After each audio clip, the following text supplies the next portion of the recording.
Bolalarni faqat arifmetikasini emas, ya'ni miyasini boshqa faoliyatini ham yaxshilashini.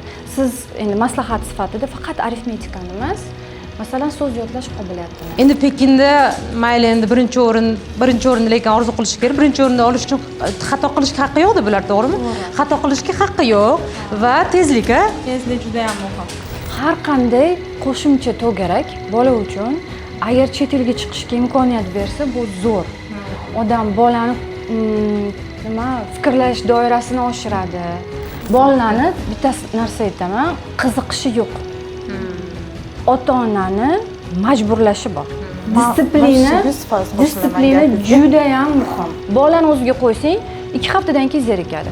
Ota-ona uyda talab qilsa, yo'q, bu senga kerak, kelajaging uchun muhim deb disiplinani ushlatsa, bola ketadi. Bolada qiziqish maksimum hozirgi kunda 10 kun. Telefonda ham ko'rsang bo'ladi, men bu qisqa videolarni ko'rib, hammasida nima deydi, konsentratsiya, vнимание past.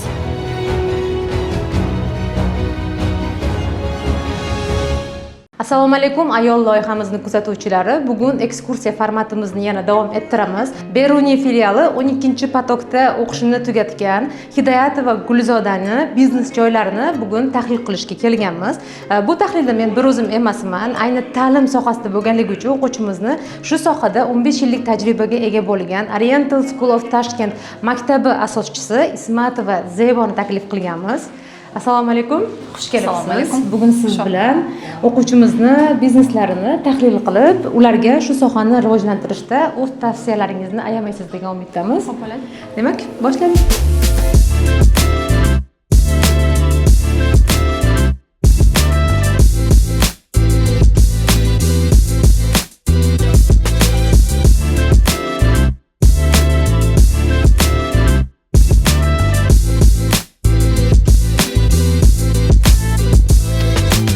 Assalomu alaykum. Assalomu alaykum.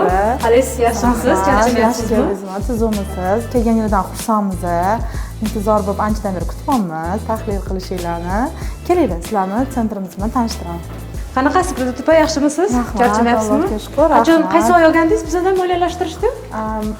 Aprel oyida olganman. Aprel oyida.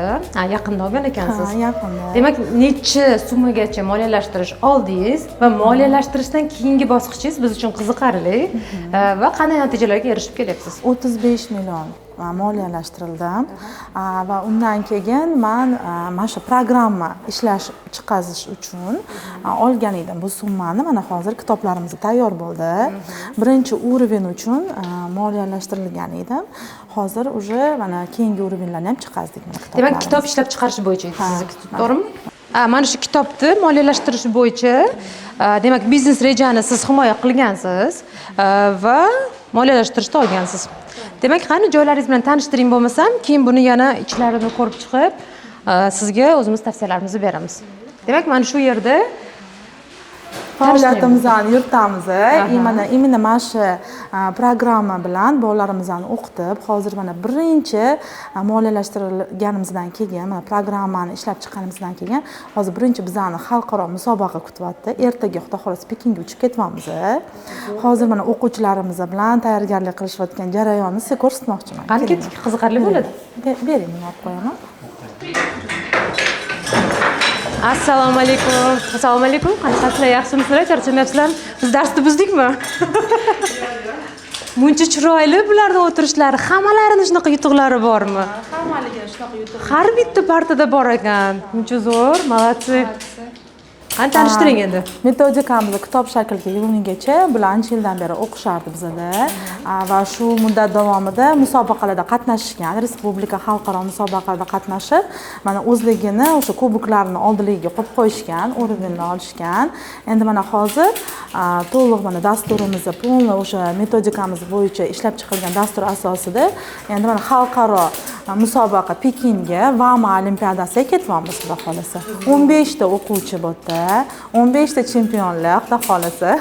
Bular o'sha Pekinga chiqish uchun qaysidir уровеньdan o'tishganmi? Ha, o'tishgan. Respublika bosqichi shunaqami? Bunaqa birinchi etap qanaqa va hozir Pekinga ketish uchun qanaqa bular bu imtiyozni qo'lga kiritishgan?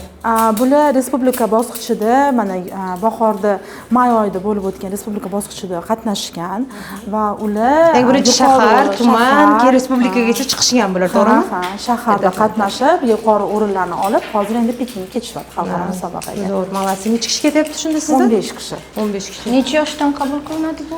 Biza o'zi 5 yoshdan qabul qilamiz, lekin hozirgi kunda 4 yoshli bolalarni ham olib kelishyapti. Hozirgi mana o'zingiz ham ustoz ekansiz.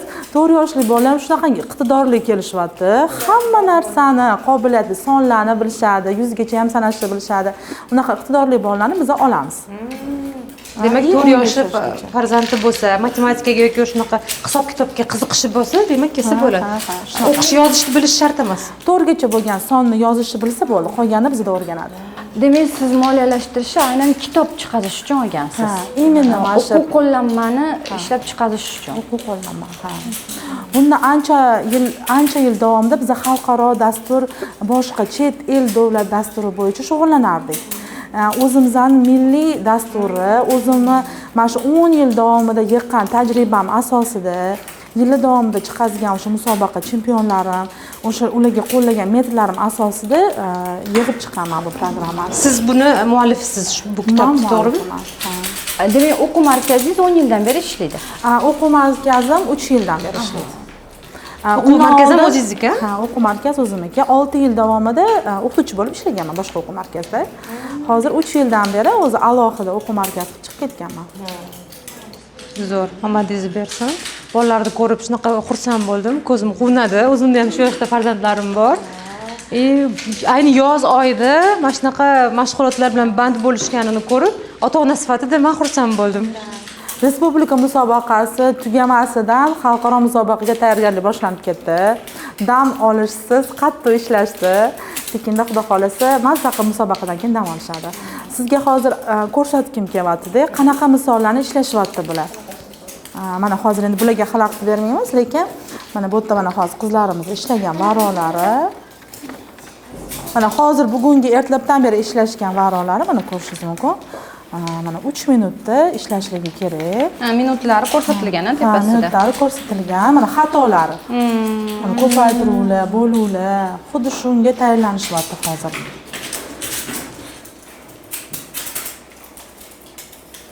Zo'r ekan. Mani o'g'lim ham matematikaga rosa qiziqadi. 5-sinfga o'tdi. Olib keling bizga, xudo xolasa chempion bo'ladi inshaalloh. Keyingi yil xalqaro musobaqada biz bilan boradi keyingi. Xirosini to'g'ri yetishganda shunda. Mana hozir xatolar ko'rsatilgan. Mana 3 ta xato, 2 ta xato bitta stolga belgilab qo'yilgan. Endi Pekinda mayli endi birinchi o'rinni lekin orzu qilish kerak. Birinchi o'rinni olish uchun xato qilishga haqqi yo'q bular, to'g'rimi? To'g'ri. Xato qilishga haqqi yo'q va tezlik. Tezlik juda ham muhim. Xato qilsam birinchi o'rinda emas, tezlik.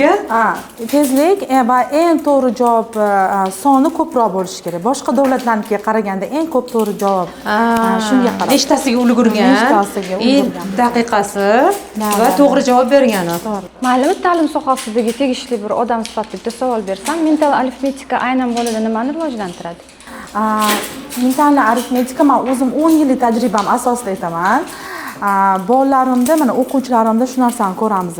Yozuv tezligi juda ham rivojlanadi. O'qish tezligiga ta'sir qiladi. Keyin ko'rib eslab qolish qobiliyati rosa zo'r rivojlanadi. Bularda mana shu hamma o'quvchilarim, roditellari kelib aytishadi, ingliz tili, arab tili, tillarni yaxshi o'rganishni boshlashadi. Chunki ko'rinish bilan yozilishi boshqacha, o'qilishi boshqacha.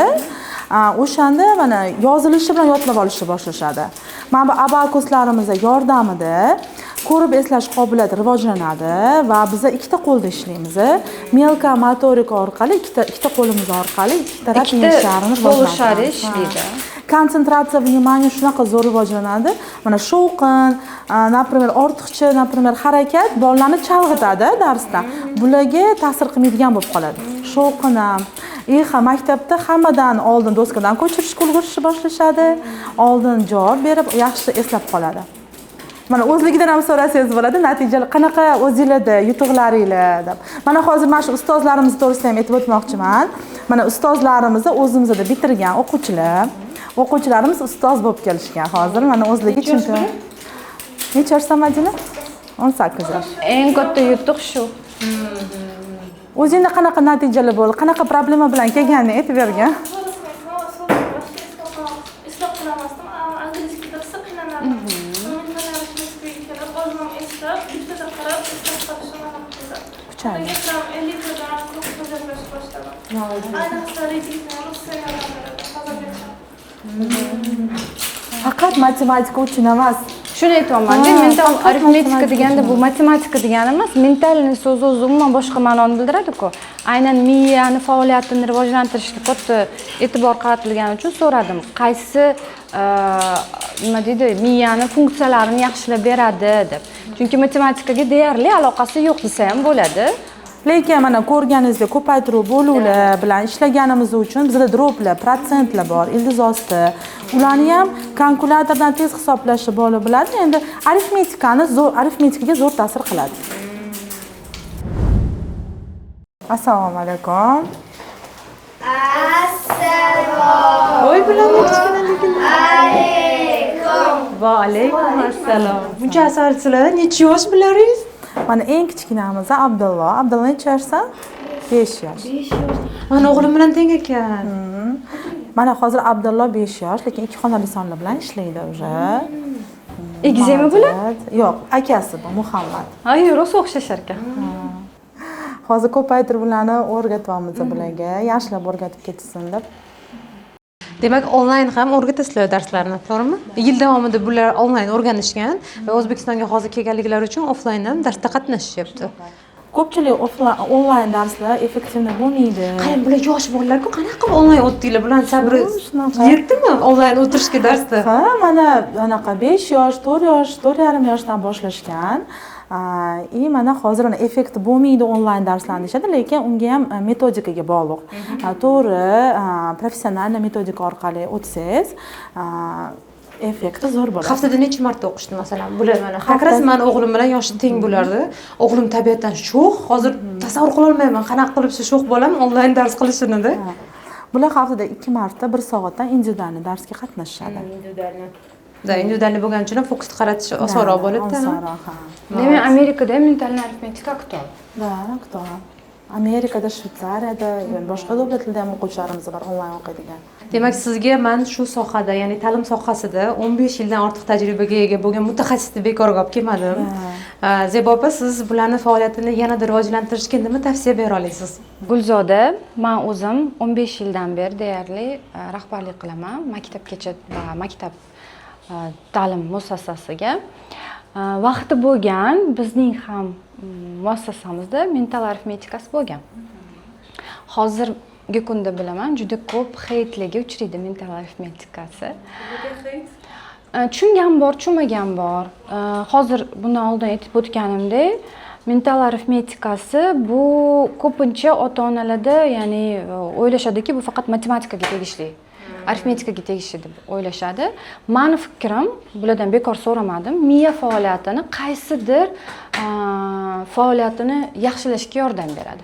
Mana eslab qolish qobiliyati, keyin vizual eslab qolish, keyin tezlikka, o'qishga shu qobiliyatlarni rivojlantiradi. Keyin eng foydali taraflaridan bittasi deb bilaman. Endi ikkita qo'lda ishlashadi bilaman. Bu как pianino chalish bilan tenglashtirsa ham bo'ladi. Ya'ni ikkita yarim shar miyada Miya yarim shari ishlaydi. Faoliyat yuritishni boshlaydi. Masalan, fortepiano chalganlardan o'zim ham chalganman vaqtida, yoshligimda bilaman, darsdan keyin kelsam ham stol ustida ham chalardim. Masalan, endi ota-onalar hetiga aytaman, ular yo'l-yo'lakay mana bunaqa qilishni o'rganib qolishadi deyshadi-ku. Masalan, fortepianoga borgan bola ham vizualni, klavishalarning qattaligini bilishadi. Stolda ham bemalol chalib ketaverardim vizualni. Bu o'sha nima deydi, vizualizatsiyani rivojlantirishga yordam beradi. Ya'ni faqat arifmetika degani emas-da. Endi kimdir tushunadi bu narsani, kimdir tushunmaydi. Shuning uchun heytlar ko'p. lekin menimcha ko'proq shu haqida yoritish kerak, bolalarni faqat arifmetikasini emas, ya'ni miyasini boshqa faoliyatini ham yaxshilashini. Siz endi maslahat sifatida faqat arifmetikani emas, masalan so'z yodlash qobiliyatini ko'rsatib bering ota-onalarga. Siz hozir menga aytyapsiz, lekin uni hech kim ko'rmaydi. Masalan mental arifmetika bilan shug'ullanadigan yoki shug'ullanmaydigan bola bilan farqini so'z yodlashda, kitob o'qishda, bilamas ko'rsatishga ham, tezlikka ham juda katta yordam beradi bu. Yangi tillarda o'zlashtirishda. Yangi tillarni shu yo'nalishni yoritib bersangiz, ota-onalarga ko'proq foydali deb o'ylayman. Keyin bu kontentni o'quv markazida emas, uyda. Ota-onalar bilasiz, qaysidir farzandini beradi, qaysidir farzandini bermaydi. Ochiq, oydin odzivlar bersa, menimcha ota-onalarga ham foydali. Chunki bilishadi ular, baribir farzandini qaysi biri yaxshiroq rivojlanayotganini ko'radi. Shu maslahatim. Keyin albatta yana aytganimdek, bog'cha, maktablar bilan birgalikda hamkorlik qilish. Mana o'zingiz aytasiz, dastur ishlab chiqazdik deb, milliy dasturlarni qo'llab-quvvatlash hozir bizda juda kuchli. Agar maktablarga taklif bilan chiqsangiz, masalan, bog'chada yoki maktabda bir haftada 2 marta meni o'qituvchilarim borib sizni o'quvchilaringizga dars beradi desa, yana aytishim mumkin, bu massaga emas. Ya'ni bir marta darsda effektini ko'rgan bolani siz keyin chintirgan chaqirsangiz bo'ladi. Xohlamaydiganlar bor. Xohlovchilar uchun guruh yaratib berishimiz mumkin. Masalan, agar menga kelsangiz, men объявление berishim mumkin.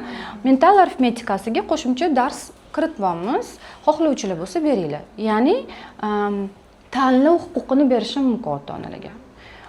Migaющий qilib krujoklarni qo'yishimiz mumkin, kesimda berib o'tishi mumkin. Yana bitta maslahatlardan bittasi shu maktab va bog'chalarga o'zingizni dasturingiz bilan kirishingiz mumkin.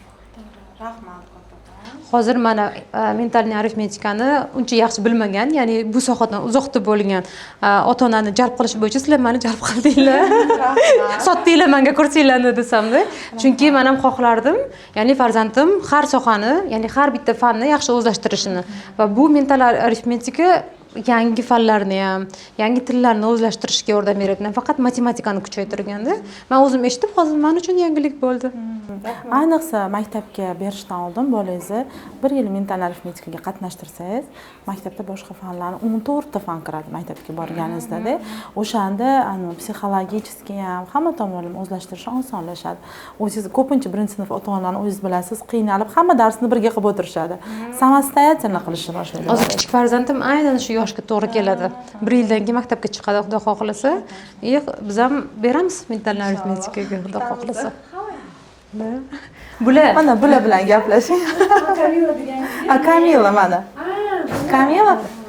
Anaqa bular bilan gaplashing. Gapirishadimi? Ruscha, o'zbekcha? O'zbekcha, ingliz tilida, faqat o'zbek tili, ingliz tilida gapirishadi. Ha. Shunaqa. Qani Amerika hayoti? Qani amerikaliklar bular? Amerika yaxshimi, O'zbekistonmi? O'zbek. Voy assalom. Nimaga yo'qda? Nima yoqmaydi? Qaysi shtatdasizlar? Ha. Yaxshi shtat ekan. O'tgan yili biz ham mehmon bo'lib kelgandik Amerikada. Bizning bolalarimizga ham yoquvdi. O'zbekiston nimasi yaxshi? Nimasi yoqadi sizlarga O'zbekiston?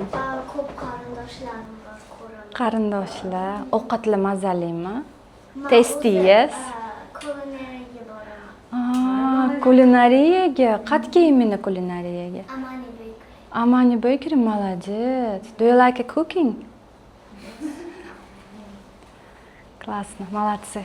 Tanishganimizdan xursandmiz. Hammalarga omad. Zo'r o'qinglar. Amerikaga borib O'zbekistonning bolalari eng nomer 1 o'quvchi bo'lishsin.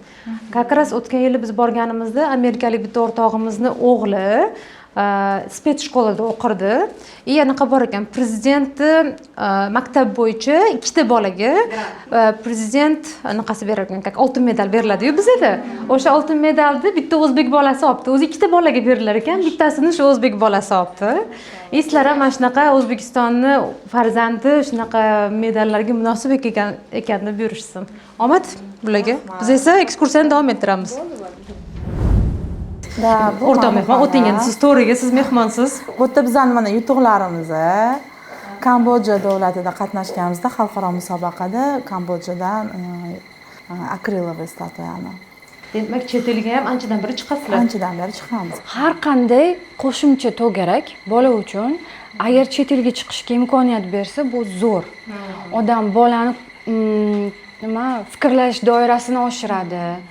Hayot darajasini oshirishiga qanaqadir motivatsiya beradi. Albatta ota-onalar uchun bolalarni qo'shimcha darslarga berish juda muhim, ayniqsa hozirgi davrda bolalar juda rivojlanib ketishyapti. Juda turli programmalar bor. Masalan, men ota-ona sifatida telefonni yig'ishtir, telefon o'ynama yoki ChatGPTdan foydalanma deyishim mumkin. Lekin agar telefonni bilmagan, ChatGPTni tushunmagan bola, bu orqada qolayotgan bola. Faqat normasini bilish kerak. Normasini qachon bilasiz? Qachonki bolani vaqti bo'lmasa bunga. Qo'shimcha darslarga, qanaqadir sportga, to'garaklarga borsa, Eng asosiysi bolani o'zi qiziqib kelsa, bu katta yutuq bo'ladi-da. Ayniqsa yozda hozir nima deydi? Qiziqib o'qiyotganini ko'rib bolalarni bitta narsa aytaman, qiziqishi yo'q.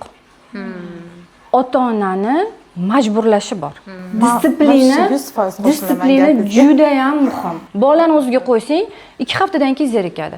Ota-ona uyda talab qilsa, yo'q, bu senga kerak, kelajaging uchun muhim deb disiplinani ushlasa, bola ketadi. Bolada qiziqish maksimum hozirgi kunda 10 kun. Telefonda ham ko'rsang bo'ladi, men bu qisqa videolarni ko'rib, hammasida nima deydi, konsentratsiya, vнимание past. Shuning uchun ular biror bir to'garakka, men o'zim farzandlarimdan bilaman, uzoq 2 hafta. 2 haftadan keyin menga yoqmayapti, men zerikdim deyish boshlashadi. majburlasak bo'ladi. Har qanday to'garakka, mana pianinoga, fortepianoga ham 6 yildan beri qatnashayotgan bo'lsa bolam, borasan. Ta'lim sohasidagi odamni gapi, demak onalar qattiq qo'l bo'lamiz. To'g'ri, ota-ona juda katta rol o'ynaydi. O'qituvchilar aytishi mumkin, o'rgan, senga Biz kerak. hozir psixologik travma qilib qo'ymaymizmi bolani majburlasak ekan? Endi biz urmayapmiz, so'kmayapmiz, kamsitmayapmiz. To'g'ri o'tirib, kelajaging uchun bu muhim. O'rtoqlaringdan orqada qolishing kerak emas. Bizni qanaqa o'qitishgan deganda? Ha, biz ham shunaqa o'qiganmiz. Lekin bizda savol bo'lmagan. Yo'q, men xohlamayman, bormasam nima bo'ladi degan savol bo'lmagan. Gapirish huquqimiz. Indamay qatnashib kelganmiz. Lekin hozirgi bolalar haq-huquqlarini juda yaxshi bilishadi, talab qilishni ham bilishadi. Lekin ota-onani eng muhim vazifasi hozirgi kunda bu intizom. Intizomi bo'lishi shart. Qancha odamni mushkulini oson qilsangiz, shuncha sizga foyda. Uning uchun siz maktabga tayyor, qurollangan bitta paket bilan kelishingiz kerak. Masalan, ayol kishimizni salonga kirsak, bittada hamma narsani qildirib chiqib ketish bizga Manikyur, pedikyur, prichoska. Masalan, salonga kelsangizda, yo'q, bizda master po manikyuri yo'q desa, siz o'tga bormaysiz. Hamma narsasi bitta joyga borasiz. Xuddi shunga o'xshab bitta paket bilan kelasiz. Sizni boshingiz og'rimaydi. Opa, masalan, mana shunga qo'l qo'yasiz. Oyiga menga shu pulni o'tkazasiz, ichidagi hamma muammolarni men hal qilaman. Ota-onalar bilan muloqot. Ya'ni, masalan, menda birorta darsda muammo bo'lsa, ota-ona kimga keladi? Rahbarga keladi.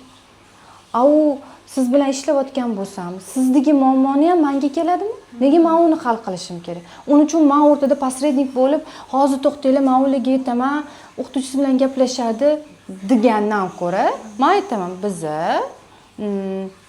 outsourced ishlaymiz. Ya'ni bu kompaniya butun javobgarlikni bo'yniga olgan. Mana kontakt, o'zligiga chiqasiz. Oyijonisi, menda ovqatda muammo bormi? Yo'q. Bitta shundan muammo, o'zlari bilan gaplashing.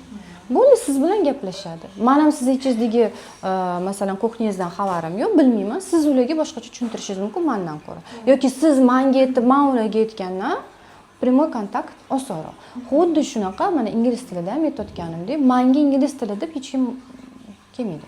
Muammosi bo'lsa, mana rahbari darslarni shulab berishadi, o'qituvchilar bilan tayyorlashgan programma, hamma savollar ularga. Ular hal qilishadi. Shuning uchun xususiy maktablarga ham, bog'chalarga ham umuman hozir har qanday kompaniyaga birga ishlash ancha oson. Ayniqsa hozir mana налогlardan lьготаlarimiz bor, NDSlarga skidkalar qilingan lьготаlar bor. То есть перечисление bilan ishlash, belый buxgalteriya juda yaxshi rezultat beradi. keyincha qarang biza mana hozir xalqaro musobaqaga ketayotgan o'quvchilarimiz musobaqada qatnashgandan keyin kechqurun taqdirlash marosimi bo'ladi. Taqdirlash marosimidan oldin har bitta davlat o'zini prezentatsiya qiladi raqs bilan. Bizanikilar ham 2 oydan beri raqs tayyorlashadi. Bugun imенно mana sizlar anaqa kelishlik endi bu ataylab tashkillashtirilmagan, lekin shunga to'g'ri kelib qoldi. Raqsni o'sha anaqa ko'ynaklarimiz keldi, hamma kiyimlar keldi. O'shanga hozir o'sha raqs o'qituvchimiz ham, voy bizani ham ko'rsatinglar, biz shuncha tayyorlandik. Voy buncha yaxshi. Raqs. Biz birinchi anaqa bo'lamiz. Birinchi zritel bo'lasiz, baholab berasizlar.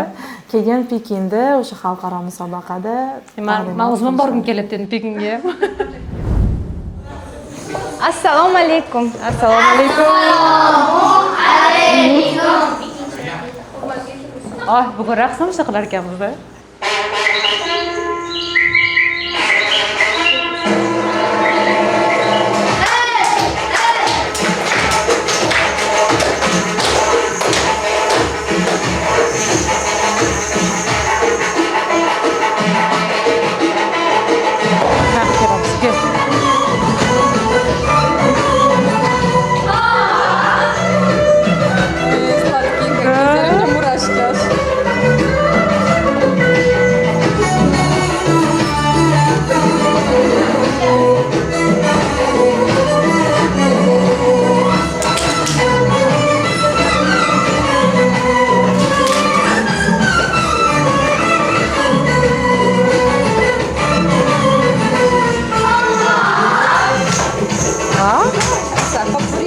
Да, попурение.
musobaqaga tayyorgarlik boshlayapti.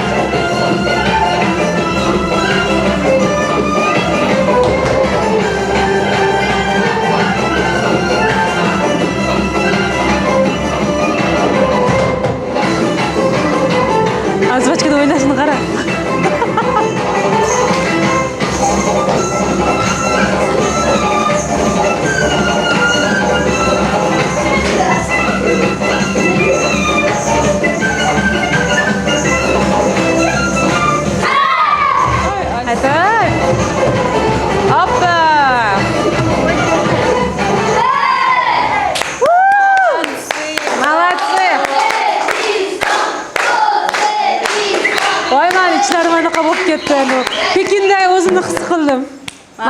Merci.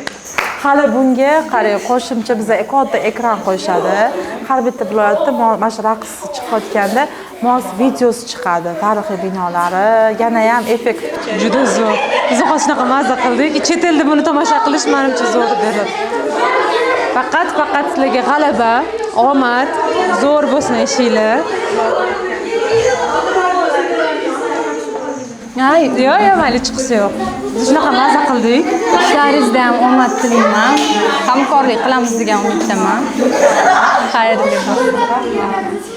Imkon qadar bu o'quvchimiz faoliyatlarini yoritib berishga harakat qildik. O'ylaymizki, keyingi safar kelganimizda bundan-da ko'p yutuqlaringiz bilan bizni xursand qilasiz va inshaalloh keyingi ko'rsatuvlarimizda qaysi faoliyat turidagi o'quvchilarimizni yoritib berishimizni ko'proq xohlaysiz, izohlarda yozib qoldiring va ayniqsa qaysi soha mutaxassislari bilan biznesga borib yoritib berishimiz qiziq bo'ladi. Sizlar izohlarga bu narsani yozib qoldirsangiz, biz keyingi ko'rsatuvlarimizni yanada qiziqarliroq va sizlar uchun foydaliroq qilishga harakat qilamiz. Eng avvalo bu sonimizni suratga olishda va o'quvchimiz bizneslarini mana shunday chiroyli qilib yoritib berishda bizga yordam bergan Oriental School of Tashkent rahbari Zebo Ismatovaga alohida minnatdorchiligimizni bildirib qolamiz. Sizga katta rahmat. O'ylaymanki, keyingi sonlarimizda ham taklif qilsak, vaqtingizni ayamasdan kelib bizga yordam berasiz. Manfaatli bo'ldi degan umiddaman. Ishlaringizda omad tilayman. Xudo xolisa hamkorlik qilamiz. Bir-birimizga yordam beramiz. Xudo xolasa kutamiz. Sizga ham qimmatli maslahatlaringiz uchun rahmat. Va sen ham o'zimga ko'p ilm oldim. O'zi ayol programmasiga kelganimdan beri faqat zo'r unaqa kuchli insonlar bilan tanishmoqmiz. Sizlar sababchi bo'layotganingiz uchun xursandman. O'zimizdan yana ham ilmimiz oshishida, hamma tomonlama rivojlanishimizga sababchi bo'lasizlar. Rahmat. Rahmat, Kataqon. Sog' bo'lasiz.